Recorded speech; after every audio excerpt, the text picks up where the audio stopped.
Hell's Revenge. One of the most challenging trails ever.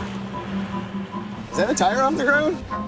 We attempted it in a vehicle you would never expect. We're supposed to be going up that? The only modifications? All-terrain tires, skid plate, and disconnected sway bars. Whatever your mountain is, conquer it. With a new 2019 Sorento. We are in Moab, Utah, and we're about to run one of the most intimidating trails here, Hell's Revenge. But we're gonna do it in a vehicle you would never expect. So the only modifications we're making are to add a set of all-terrain tires, a skid plate under the oil pan, and to disconnect the sway bars at Hell's Gate. Is that a tire off the ground? That is. Need to give it a little bit more momentum there.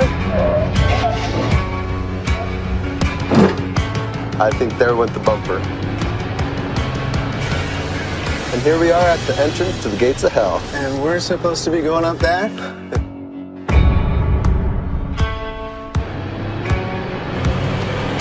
We're going. Holy, this is insane.